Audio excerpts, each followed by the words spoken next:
Hello friends, स्वागत है आप सभी लोग का वीडियो के आज के सेशन में। वीडियो के आज के सेशन में हम लोग भारत के मानव प्रजाति के वर्गीकरण के बारे में पढ़ेंगे।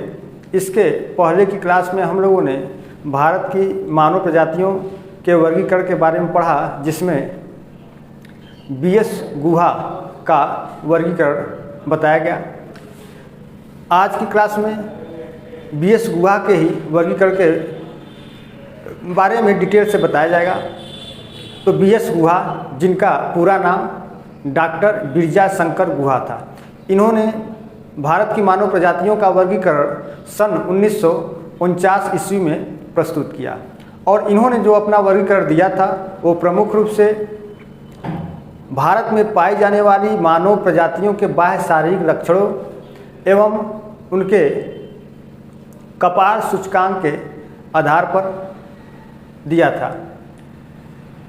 तो इन बाह्य शारीरिक लक्षणों में, जैसा कि पहले मैं बता चुका हूँ कि बाल की बनावट, आँख हो गया, नाक हो गया, होंठ हो गया, त्वचा का रंग हो गया और शरीर का कद हो गया। तो ये प्रमुख रूप से बाह्य शारीरिक लक्षण हैं जिनके आधार पर आप प्रजातियों का जो है कि अंतर कर सकते हैं, प्रजातियों में अंतर आप कर सकते हैं। तो बीएस गुहा ने बाह्य शारीरिक लक्षणों के आधार पर उनका वैज्ञानिक ढंग से अध्ययन किया। इस आधार पर डॉक्टर बीएस गुहा का भारत में मानव प्रजाति का जो वर्गीकरण है वो सर्वमान्य है। और अधिकतर जितने भी मानव शास्त्री हैं या भूगोलवेत्ता हैं, वे सभी डॉक्टर बीएस गुहा के मानव प्रजाति वर्गीकरण का ही समर्थन करते हैं। तो डॉक्टर बीएस गुहा ने बाह्य शारीरिक लक्षणों के आधार पर भारत की मानव प्रजातियों को कुल 6 वर्गों में वर्गीकृत किया, जिसमें पहला, यहाँ पर पहले से मैं लिखा हुआ हूँ, जिसमें पहला है आपका निग्रिटो, दूसरा है प्रोटोआस्ट्रेलाइड, तीसरा मंगोलाइड। अब मंगोलाइड को इन्होंने पुनः 2 उपवर्गों में विभाजित किया, एक पूरा मंगोलाइड और दूसरा आपका तिब्बती मंगोलाइड। फिर चौथा आता है भूमध्य सागरी। तो भूमध्य सागरी को भी इन्होंने 3 उप विभागों में विभाजित किया, जिसमें पूरा भूमध्य सागरी, दूसरा है भूमध्य सागरी और तीसरा है प्राच्य प्रकार के प्रजाति। उसके बाद 5वां है चौड़े सिर वाले प्रजाति। तो चौड़े सिर वाले प्रजाति को भी इन्होंने 3 वर्गों में वर्गीकृत किया है। पहला है अल्पाइन, दूसरा है दिनारिक और तीसरा है आर्मेनाइड और फिर छठा आता है आपका नार्डिक। तो अब उसके बाद निग्रिटो है। तो इन्होंने निग्रिटो के बाह्य शारीरिक लक्षण और उनके निवासी क्षेत्र के बारे में बताया।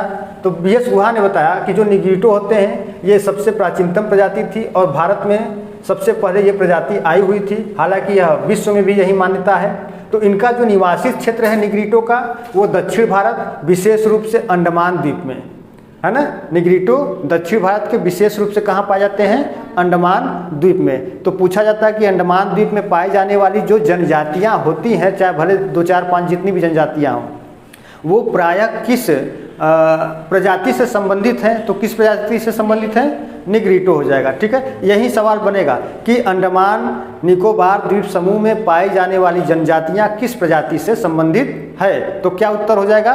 निग्रिटो उसका सही उत्तर हो जाएगा। अब देखिए कि कोच्चिन में है ना, कोच्चिन कहाँ है? दक्षिण भारत में चले जाइए, केरल में ना। तो कोच्चिन में एक जनजाति पाई जाती है जिसका नाम कादर है ना। ये लिखा हुआ है, क्या है? कादर है। तो ये जो कादर जनजाति है ये प्रमुख रूप से जो है कि आपका किससे संबंधित है? निग्रिटो संबंधित है ये कादर जनजाति, है ना। तो कादर जनजाति मुख्य रूप से जो है किससे संबंधित है? आपका निग्रिटो से संबंधित है। और इसका जो प्रमुख निवासी क्षेत्र या स्थान वो दक्षिण भारत, जिसमें मुख्य रूप से आपका अंडमान द्वीप समूह है। अब इनका शारीरिक लक्षण क्या है निग्रिटो का? तो शारीरिक लक्षण, जैसे निग्रिटो के इसके पहले हमने बताया था कि क्या क्या उसके शारीरिक लक्षण हो सकते हैं। तो जो शारीरिक लक्षण अन्य स्थानों पर होगा वही शारीरिक लक्षण जो है कि हमारे भारत में भी होगा, लेकिन थोड़ा बहुत कुछ अंतर हो सकता है ना। तो क्या शारीरिक लक्षण था कि निग्रिटो का कद छोटा होता है, त्वचा का रंग काला होता है, होंठ मोटे होते हैं, बाल घुंघराले होते हैं। लेकिन भारत में जो निग्रिटो हैं, यहाँ पर बीएस गुहा ने बताया कि उनके जो बाल होते हैं वे लहरदार होते हैं, लेकिन थोड़े से ऐठनदार होकर के होते हैं। हल्का सा ऐठनदार होगा लेकिन लहर के रूप में होता है, लहरदार के रूप में होता है। तो इनका कद छोटा होता है, लगभग 152 सेंटीमीटर तक होता है। त्वचा का रंग गहरे भूरे से काला हो सकता है, बाल लहरदार होता है और इसके होंठ जो होते हैं मोटे होते हैं, और इनका जो चेहरा होता है वो कैसा होता है, बिल्कुल छोटा सा होता है ना। अब इसके बाद देखिए कि दूसरा जो वर्गीकरण किया है इन्होंने प्रोटो ऑस्ट्रेलाइड, या इसी को आप प्रोटो को हिंदी में आद्य कहते हैं, तो आद्य ऑस्ट्रेलाइड। तो आद्य ऑस्ट्रेलाइड का निवासी क्षेत्र इन्होंने बताया कि ये प्रमुख रूप से प्रायद्वीपीय भारत में पाई जाती हैं। तो प्रोटो ऑस्ट्रेलाइड है ना, प्रोटो ऑस्ट्रेलाइड पूछा जाएगा कि सर्वाधिक भारत में कहाँ पाई जाती हैं, है ना। तो प्रायद्वीपीय भारत दे सकता है, दक्षिण भारत दे सकता है, ठीक है ना। तो यदि दोनों में से कोई एक है तो दोनों सही हो जाएगा, या तो दक्षिण भारत या तो प्रायद्वीपीय भारत, ठीक है। तो प्रायद्वीपीय भारत में सर्वाधिक मात्रा में जो कि आद्य ऑस्ट्रेलाइड प्रकार की प्रजातियां भारत में पाई जाती हैं। अब इससे संबंधित जनजातियां हैं, तो इनसे संबंधित जनजातियां जैसे मलायन हो गया, संथाल हो गया, मुंडा हो गया, युरुआ हो गया, चेंचू हो गया और कोल हो गया। तो ये इससे संबंधित जनजातियां हैं, है ना। तो मलायन, संथाल, मुंडा, युरुआ, चेंचू और कोल, ये जनजातियां भारत की जनजातियां हैं। अभी जैसे ही ये चैप्टर समाप्त होगा तुरंत हम विश्व की जनजाति और भारत की जनजाति पढ़ाना शुरू कर देंगे, तो वहाँ से और अच्छे से जो है कि पिक्चर समझ में आ जाएगा, अच्छे से जो है कि ये क्लियर हो जाएगा। तो ये जो जनजातियां हैं ये मुख्य रूप से दक्षिण भारत में या प्रायद्वीपीय भारत में पाई जाती हैं। जैसे संथाल है, तो संथाल भारत में पाई जाने वाली सबसे बड़ी तीसरे समूह की जनजाति है ना। भारत में पाई जाने वाली सबसे बड़ी तीसरे समूह की जनजाति है। पहले समूह की जो जनजाति है वो जनजाति भील है, और दूसरे समूह की क्या है, गोंड है। जबकि 2011 के पहले सब सर्वाधिक मात्रा में गोंड पाए जाते थे, फिर भील पाए जाते थे। लेकिन 2011 के बाद जब जनगणना हुआ, 2011 का जब जनगणना हुआ, तब उसके बाद जो है कि सर्वाधिक जो जनसंख्या पाई गई पूरे भारत में वो जो है कि भील जनजातियों की पाई गई। फिर दूसरे नंबर पर गोंड आता है, फिर तीसरे नंबर पर क्या आता है, संथाल आता है। तो ये चीज़ भी जरूर नोट कर लीजिएगा आप लोग, और ये चीज़ बहुत इंपॉर्टेंट है परीक्षा की दृष्टि से कि पहली जनजाति सर्वाधिक जनसंख्या में कौन सी है, तो भील। दूसरी कौन सी है, तो गोंड। तीसरी कौन सी है, संथाल है। संथाल कहाँ पाई जाती है, छत्तीसगढ़ और झारखंड राज्यों में सर्वाधिक संथाल पाई जाती है। गोंड कहाँ पाई जाती है, तो गोंड सर्वाधिक महाराष्ट्र में पाई जाती है। लेकिन जो भील है वो भील कई राज्यों में फैले हुए हैं, जैसे कि मुख्य रूप से आपका गुजरात है, फिर आ जाइए महाराष्ट्र में, मध्य प्रदेश में। तो इन राज्यों में भील जो है कि अधिकतर पाई जाती है। अब जनजातियों से थोड़ा सा एक चीज़ और भी समझ लीजिए आप लोग कि भारत में जो सर्वाधिक जनजाति है वो मध्य प्रदेश में पाई जाती है। बात समझ में आया कि नहीं है? यानी कि पूरे राज्यों में सर्वाधिक जनजाति कहाँ पाई जाती है, मध्य प्रदेश में। बात समझा रहा है, मध्य प्रदेश में सर्वाधिक जनजाति पाई जाती है। जबकि पूछा जाए कि पूरे भारत में सर्वाधिक जनजाति प्रतिशतता किस राज्य में है, तो मिजोरम में है। किस में है? मैंने भारत का भूगोल पढ़ाया, भारत के भूगोल में ये सब कुछ बताया हूँ मैं, तुम लोग पढ़ते ही नहीं हो, न देखते हो। क्यों? अभी तो लग रहा है तो ऐसे ही भार बढ़ता जाएगा, नहीं पढ़ेंगे तो। हर कहीं ना कहीं इसका जिक्र मैं करता रहता हूँ, इसलिए कि ये बिल्कुल आपका जो है कि ये रिमाइंड होता रहे। तो यहाँ पर देखिए, अब हम चलते हैं इनके निवासी क्षेत्र के बाद शारीरिक लक्षणों पर। तो ये जो आद्य ऑस्ट्रेलाइड प्रजाति है, इनका जो शारीरिक लक्षण होता है, त्वचा इनकी भी काली होती है, निग्रिटो जैसा ही होता है, ठीक है। इनके बाल घुंघराले होते हैं, घुंघराले और लहरदार होते हैं। बाल इनके घुंघराले और लहरदार होंगे, जबकि जो भारत में जो निग्रिटो पाई जाएगी उसके जो बाल होंगे वो केवल कैसे होंगे, नहीं, हाँ, ये लहरदार होंगे, लेकिन थोड़ा सा ऐंठन रहेगा बालों में। लेकिन इनके क्या होंगे, घुंघराले और लहरदार दोनों होते हैं, ठीक है। चेहरा बाहर की ओर उभरा हुआ होता है, चेहरा बाहर की ओर ऐसे उभरा हुआ होता है। और जो होंठ होते हैं वो मोटे होते हैं। चेहरा बाहर की ओर उभरा होगा, होंठ मोटे होंगे, इनका कद छोटा ही होता है। यानी कि कह सकते हैं कि शारीरिक लक्षण जो आद्य ऑस्ट्रेलाइड का है और जो आपके निग्रिटो का है लगभग एक दूसरे से मैच करता है, समान रहता है, ठीक है। उनमें अंतर कर पाना बड़ा कठिन हो जाएगा, बाह्य शारीरिक लक्षणों के आधार पर उनमें अंतर करना थोड़ा सा कठिन हो जाएगा। तो इनका जो होंठ होगा मोटा होगा, चेहरा बाहर की ओर होगा, तो चेहरे से आप जो है कि अंतर कर सकते हैं। इनका जो चेहरा होगा वो बाहर की ओर निकला होगा, और जो निग्रिटो का चेहरा होगा वो छोटा चेहरा होगा। इस चेहरे की बनावट के आधार पर आप इन दोनों प्रजातियों में आप अंतर स्थापित कर सकते हैं। अन्यथा अन्य जो बाह्य शारीरिक लक्षण हैं उनके द्वारा जब आप अंतर करेंगे तो कन्फ्यूज हो जाएंगे। अब आइए हम लोग चलते हैं तीसरे नंबर की प्रजाति जो है वो मंगोल राइड प्रजाति है, ठीक है। तो मंगोलाइड प्रजाति जो कि वो कह सकते हैं कि मध्य एशिया से आई हुई थी। तो मध्य एशिया से आई थी मंगोल प्रजाति भारत में। तो यह मंगोल प्रजाति जब भारत में आई तो यह अपने दो विभागों में या श्रेणियों में विभक्त हो गई। एक कहलाया पूरा मंगोलाइड और दूसरा कहलाया तिब्बती मंगोलाइड। तो जो ये पूरा मंगोलाइड है तो इसमें भी दो प्रकार के मंगोलाइड का वर्गीकरण किया गया, एक तो चौड़े सिर वाले और एक लंबे सिर वाले, यानी कि एक जिसका सिर लंबा होगा, एक जिसका सिर जो है कि चौड़ा होगा। सिर का मतलब क्या? पूरा सर? नहीं, पूरा सर नहीं ले सकते हैं। ये अगला जो मस्तिष्क का जो अगला भाग है ये एक मंगोलाइड होगा जिसका चौड़ा होगा, एक होगा जिसका थोड़ा सा लंबा होगा। ये चीज़ हो गया, ठीक है ना। तो लंबे सिर वाले मंगोलाइड और चौड़े सिर वाले मंगोलाइड। तो लंबे सिर वाले जो मंगोलाइड है ये प्रमुख रूप से देखिए असम और पूर्वी सीमांत प्रदेशों में पाए जाते हैं। तो असम के साथ जो पूर्वी सीमांत प्रदेश होंगे, पूर्वी सीमांत प्रदेश का मतलब जैसे कि उसी में आपका अरुणाचल प्रदेश आ गया, मणिपुर आ गया, त्रिपुरा हो गया, ठीक है ना। तो ये पूर्वी सीमांत यानी कि पूर्व की सीमा से लगे हुए जो राज्य होंगे। तो असम में प्रमुख रूप से और पूर्वी सीमांत प्रदेश में। और इनका जो सिर होता है, ये सिर की जो सिर होती है, इनका सिर लंबा होता है, इसलिए यहाँ पे लिखा है लंबे सिर वाले। तो सिर लंबा होगा और इनकी जो हाइट होगी, यच का मतलब हाइट है, हाइट मध्यम होगा और रंग कैसा होगा? भूरा होगा, ठीक। अब मंगोलाइड प्रजातियों का जो त्वचा के रंगों के आधार पर जो वर्गीकरण किया गया है, तो पीले जो रंग के होते हैं वो मंगोलाइड होते हैं, है ना। तो अब मंगोलाइड या तो हल्का भूरा होंगे, या तो हल्का पीला होंगे, या तो पूर्णतया पीला हो सकते हैं, ठीक ना। पीला का मतलब ऐसा नहीं कि हल्दी जैसा पीला, हाँ क्यों जी? हाँ, ये नहीं कि हल्दी जैसा पीला होगा, ऐसा पीला नहीं है, ठीक ना। जैसे तुम मंगोलाइड, हाँ तब क्या हो? तो ये आपका जो हाइट होगा वो मध्यम होगा, रंग भूरा होगा। अब इसी में देखिए एक दूसरा है वर्गीकरण चौड़े सिर वाले, इसी में पूरा मंगोलाइड में। पूरा मंगोलाइड का मतलब कि प्राचीन मंगोलाइड है, बहुत ही पुराना मंगोलाइड है, लेकिन यह इनका जो है कि फिर विभाजन हो गया, ठीक है ना।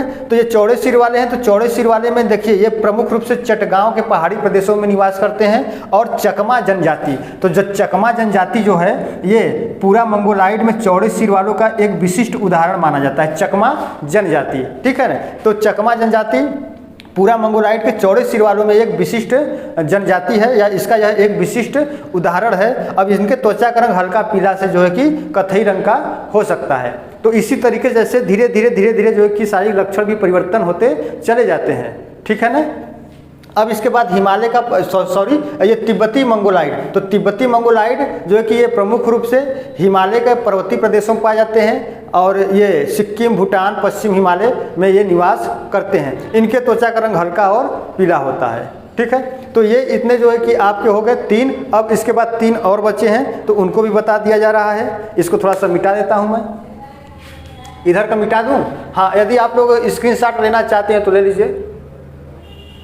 ये बिल्कुल नोट्स जैसा ही लिखा हुआ है, इसमें कुछ बनाने लायक नहीं है अलग से।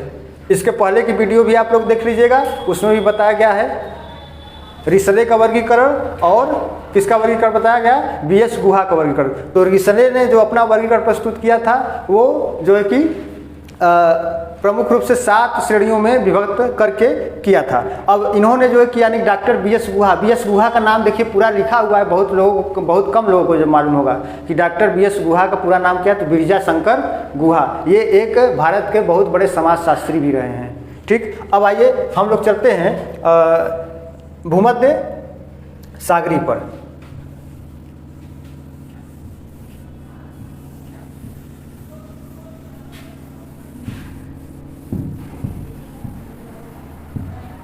तो भूमध्य सागरी का भी वर्गीकरण इन्होंने 3 वर्गों में किया है। कौन कौन सा है? पूरा भूमध्य सागरी, एक भूमध्य सागरी और एक प्राच्य भूमध्य सागरी, ठीक है।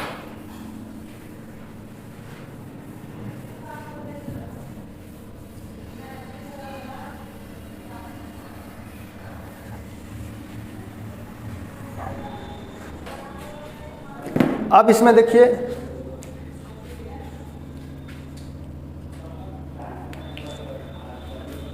चौथा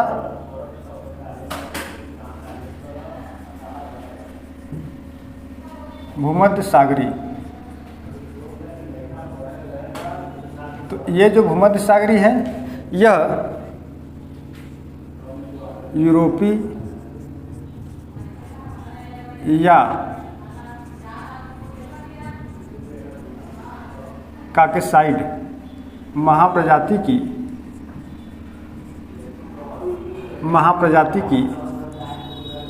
एक उप प्रजाति है। इनके जो त्वचा का रंग होता है, त्वचा का रंग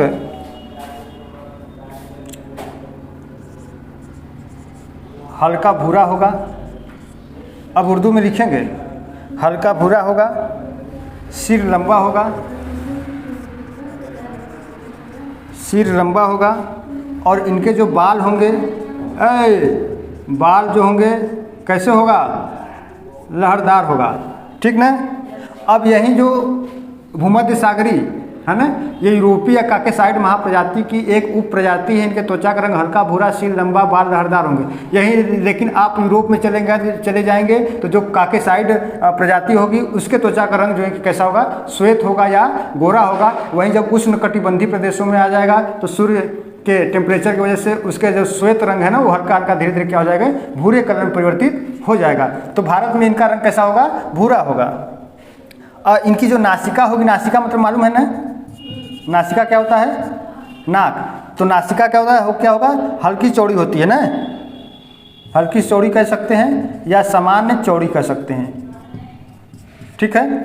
अब देखिए भूमध्य सागरी प्रजाति को पुनः 3 वर्गों में वर्गीकृत कर दिया गया, पूरा भूमध्य सागरी, ठीक है। पहला है पूरा भूमध्य सागरी। तो ये जो पूरा भूमध्य सागरी है,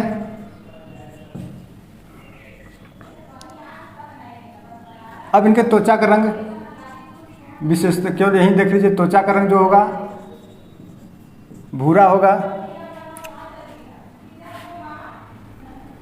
जो सिर की लंबाई होगी, सिर की लंबाई यानी कि सिर लंबा होगा, और कद कैसा होगा, कद मध्यम होगा। यहाँ तक दिखाई दे रहा है ना, कद कैसा होगा, मध्यम होगा, या कह सकते हैं कि मीडियम होगा या मध्य होगा। और बाल कैसे होंगे इसके, बाल कैसा होगा, लहरदार, हरियर की लाल,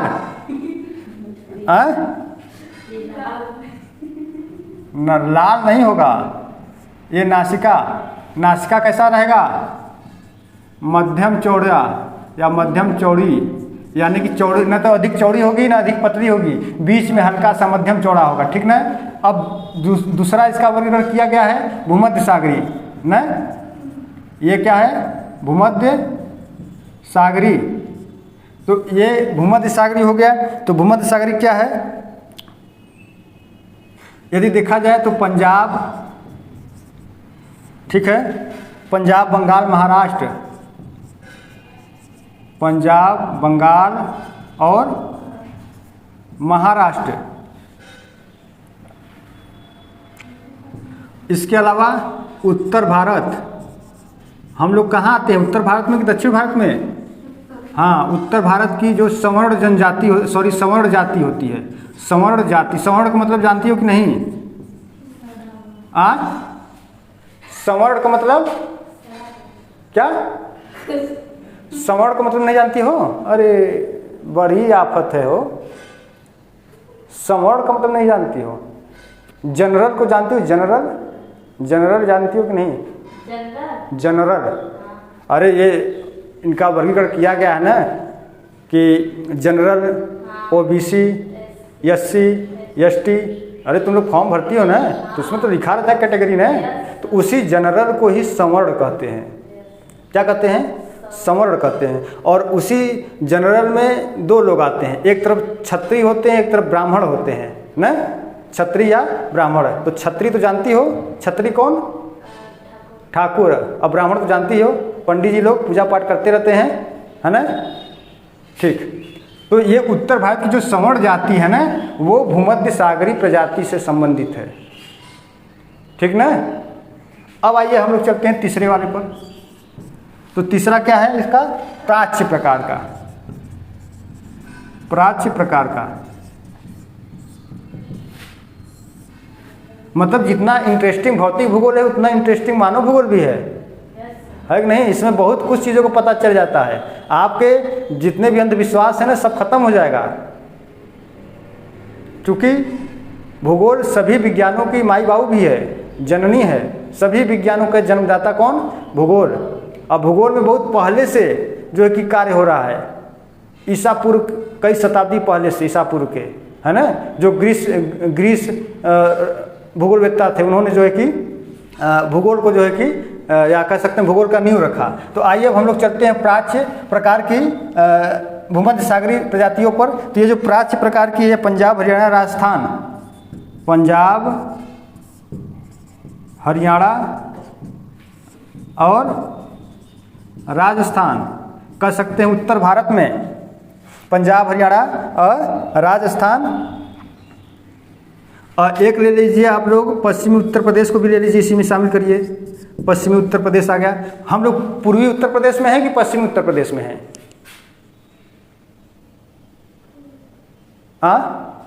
चलो उत्तर प्रदेश का नक्शा देखियो कि नहीं? कितना टाइम भी हो गया, देखियो कि नहीं? पहले जब उत्तराखंड इसके साथ लगा हुआ था ना, उत्तराखंड का विभाजन हो गया था ना उत्तर प्रदेश से 2000 में, बताए थे हम। उसमें भाषा के आधार पर राज्यों के पुनर्गठन के वीडियो मैंने बताया था। जो लोग देखना चाहेंगे वो लोग जो है कि चैनल से जुड़े और चैनल के वीडियो में जाएंगे और वहाँ पर भाषा के आधार पर राज्यों का पुनर्गठन उसमें ट्रिक के साथ बताया गया है। तो जब पहले उत्तराखंड उत्तर प्रदेश के साथ लगा हुआ था तो शेर जैसा दिखता था। कैसा दिखता था? शेर जैसा। उत्तराखंड अलग हो गया, सियार जैसा दिखने लगा ना। और उत्तर प्रदेश जैसा एक और राज्य दिखता है, बस थोड़ा सा जैसे कि मूड़ी इस तरफ कर दीजिए, सॉरी हाँ, तो मूड़ी इस तरफ कर दीजिए तो उत्तर प्रदेश जैसा ही दिखेगा दूसरा देश। उस देश का नाम यूएसए। क्या नाम है? यूएसए, संयुक्त राज्य अमेरिका। दोनों एक जैसे ही दिखते हैं, बस यूएसए लगता है खाया पिया मोटा है, हाँ खूब मोटा जैसा लगता है। और उत्तर प्रदेश लगता है कि जब से उत्तराखंड चला गया सियार हो गया, ऐसे सिकुड़ गया है ना। बस उन दोनों को पलट दीजिए तो फिगर एक जैसा बन जाएगा। चलिए, तो पश्चिमी उत्तर प्रदेश, तो हम लोग पूर्वी उत्तर प्रदेश में आते हैं, पूरब की तरफ हैं। लखनऊ के इधर है तो पूर्वी उत्तर प्रदेश, लखनऊ के उधर तो पश्चिमी उत्तर प्रदेश, ठीक ना। तो उधर शाहजहाँपुर हो गया, हरदोई हो गया और बहुत लखीमपुर हो गया, ये सभी किस में आते हैं? पश्चिमी उत्तर प्रदेश में आते हैं। तो पश्चिमी उत्तर प्रदेश में जैसे हो गया। अब इसके बाद त्वचा जो है कि प्रायः कैसा होगा? त्वचा का रंग प्रायः गोरा होता है। अच्छा, मैंने देखा भी है कि उधर पश्चिम उत्तर प्रदेश में हम गए हैं कि उसमें यदि 100 व्यक्तियों को देख लीजिए तो 100 व्यक्तियों में 70 लोग 65 लोग तो गोरे गोरे ही दिखेंगे। एक गोरे मतलब एकदम गोरे, ऐसा नहीं है कि हम लोगों जैसा। हाँ, मान ले एक उठे भुराल भटकर ये बच्ची जैसा दिखा दी है ना। हाँ, देखा कितना खुश हो गई कि हमारा भाई हो गए। 931 हो गया। अच्छा, अब कितना बचा हो? चौड़े सिर वाले प्रजाति हैं अल्पाइन, दिनारिक और आर्मेनाइड हो गया। डॉक्टर बीजा शंकर गुहा के अनुसार भारत में मानव प्रजातियों के वर्गीकरण के बारे में हम लोग पढ़ रहे हैं, जिसमें हम लोगों ने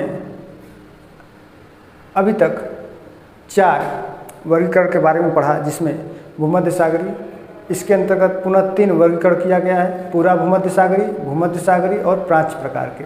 अब इसके बाद देखिए हम लोग 5वां वर्गीकरण पढ़ेंगे और यहाँ पर मैंने पहले से लिखा है 5वां जो है चौड़े सिर वाले प्रजाति। तो चौड़े सिर वाले प्रजाति जो है अल्पाइन, दिनारिक और आर्मेनाइड, ये 3 उप श्रेणियाँ हैं इनकी। अल्पाइन, दिनारिक और आर्मेनाइड। अब इसमें देखिए जो अल्पाइन है, तो अल्पाइन जो है कि भारत के उत्तरी और दक्षिणी भागों में पाए जाते हैं। तो अल्पाइन कहाँ पाए जाते हैं? भारत के उत्तरी और दक्षिणी भागों में पाए जाते हैं। इनके जो त्वचा का रंग होता है वो हल्का भूरा होता है और चेहरा गोला होता है। चेहरा कैसा होता है? गोला होता है और त्वचा का रंग हल्का भूरा होता है। और इनकी जो नाक होती है वो लंबी होती है। नाक कैसी होती है? थोड़ी लंबी होती है। और शरीर पर बालों की अधिकता होती है। तो शरीर पर यानी कि पूरे शरीर में क्या होता है, जो बाल होते हैं वो अधिक पाए जाते हैं। तो शरीर पर बालों की अधिकता होती है। ये अल्पाइन प्रकार की जो प्रजाति है भारत में। और दूसरा जो श्रेणी है चौड़े सिर वाले में एक दिनारिक है, ठीक है, दिनारिक। अब इस दिनारिक में देखिए ये जो दिनारिक प्रकार की प्रजाति है कहाँ कहाँ है, तो पश्चिमी हिमालय, पश्चिमी हिमालय मतलब जो पंजाब हो गया है ना, हरियाणा हो गया, ये वाले क्षेत्र हो गए। तो पश्चिमी हिमालय, पश्चिमी बंगाल, उड़ीसा, गुजरात, महाराष्ट्र, तमिलनाडु। त्वचा का रंग कैसा होगा, भूरा से काला होगा। तो इनके त्वचा का रंग कैसा होगा, हल्का भूरा से लेकर के काला होगा। और चेहरा कैसा होगा, चेहरा थोड़ा लंबा होता है, ठीक है ना। तो ये जो दिनारिक प्रजाति हैं इनके चेहरा जो होता है वो थोड़ा सा लंबा होता है, और इनकी जो नासिका यानी कि जो नाक होती है वो कैसी होती है, थोड़ी सी पतली होती है। अब इसके बाद देखिए हम लोग बात करेंगे तीसरी उपश्रेणी के इसी चौड़े सिर वाले में आर्मीनाइड। तो आर्मीनाइड प्रकार की प्रजाति ये कहाँ पाए जाते हैं, तो भारत में जो पारसी धर्म है, तो पारसी धर्म से संबंधित जो व्यक्ति हैं उनमें इनके लक्षण देखने को मिलते हैं। और इनका जो कद होता है वो मध्यम कद वाले होते हैं, न अधिक लंबे होते हैं न अधिक छोटे होते हैं। लगभग 165 से 170 के सेंटीमीटर के आसपास वाले ये होते हैं। इनकी नाक कैसी होती है, तो नाक लंबी होती है। इनके शरीर पर भी क्या होता है, बालों की अधिकता होती है। जैसे आपके अल्पाइन में बालों की शरीर पर बालों की अधिकता होती है, उसी प्रकार से आर्मीनाइड में भी शरीर पर बालों की अधिकता होती है। अब इसके बाद देखिए क्या है, छठवां जो वर्गीकरण किया गया है बीएस गुहा के अनुसार, तो ये नार्डिक प्रकार की प्रजाति है। तो यहाँ पर नार्डिक प्रजाति है, तो नार्डिक प्रजाति कहाँ कहाँ पाई जाएगी, पंजाब में, हरियाणा में, राजस्थान में। पश्चिमी उत्तर प्रदेश के जो सवर्ण लोग हैं वे जो है कि नार्डिक प्रजाति से संबंधित हैं। तो पंजाब, हरियाणा, राजस्थान और पश्चिमी उत्तर प्रदेश के सवर्ण लोग ये जो है कि आपके नार्डिक प्रजाति से संबंधित हैं। और इनके शरीर जो होता है, शरीर सुडौल होता है, वह लंबा होता है। तो शरीर सुडौल होगा, लंबा होगा, और सिर जो है, सिर इनका लंबा होता है, जो सर है वो लंबा होता है। और इनके जो त्वचा का रंग होता है वो गोरा होता है, और जो आँखें होती है वो नीली होती हैं। इनकी आँखें नीली होती है, और इनके जो बाल होते हैं वो सुनहरे कलर के होते हैं, यानी कि ब्राउन कलर या गोल्डन कलर आप कह सकते हैं। तो ये बीएस गुहा के अनुसार भारत की मानव प्रजातियों का वर्गीकरण था। तो बीएस गुहा ने भारत की मानव प्रजातियों का वर्गीकरण 6 श्रेणियों में किया था। इन 6 श्रेणियों का मैं नाम पहले से बता दिया था। तो ये निग्रिटो, प्रोटो ऑस्ट्रेलाइड, मंगोलाइड, भूमध्य सागरी, चौड़े सिर वाले और नार्डिक। तो आप लोगों ने अभी तक भारत में पाई जाने वाली मानव प्रजातियों के बारे में जान लिया। इसको अच्छी तरीके से आप लोग पढ़ लीजिए, इनका एक अच्छा नोट्स तैयार कर लीजिए। अब इसके बाद हम लोग नेक्स्ट टॉपिक पढ़ेंगे, वो होगा विश्व में जनजाति। तो विश्व की प्रमुख जनजाति, उसके बाद भारत की प्रमुख जनजातियों के बारे में हम लोग पढ़ेंगे, और जनजाति का पूरा डिटेल और प्रॉपर तरीके से हम लोग जनजाति को पढ़ेंगे, वो भी मैप के अनुसार। तो जो लोग इसके पहले का वीडियो नहीं देख पाए हैं वो लोग चैनल से जुड़ करके वीडियो में जाएंगे, प्लेलिस्ट के वीडियो में जाएंगे, वहाँ से आप जो है कि इसका पढ़ लेंगे। तो इसका पहला पार्ट पढ़ाया गया है, उसमें जो है कि पहला पार्ट का वीडियो पढ़ा हुआ है। अब ये जो है कि अब ये दूसरा पार्ट है, तो ये 2 पार्ट में है। भारत की मानव प्रजातियों का जो वर्गीकरण किया गया है, इसका वीडियो आपको मेरे YouTube चैनल के वीडियो के प्लेलिस्ट में कुल 2 पार्ट में मिल जाएगा। अब इसके बाद हम लोग पढ़ेंगे विश्व में मानव जनजाति या विश्व की प्रमुख मानव जनजातियाँ। तो आज के क्लास में दोस्तों बस इतना ही। और अब हम लोग जो है कि नेक्स्ट क्लास में विश्व की प्रमुख मानव जनजातियों के बारे में पढ़ेंगे। और वे लोग जो चैनल पर पहली बार आ रहे हैं वो लोग चैनल को अवश्य सब्सक्राइब कर लें, ताकि इससे जुड़ी जो अन्य वीडियो है उसका आपको जो है कि नोटिफिकेशन मिल सके। और वीडियो को आप लोग लाइक और शेयर करिए। बहुत बहुत धन्यवाद। नमस्कार।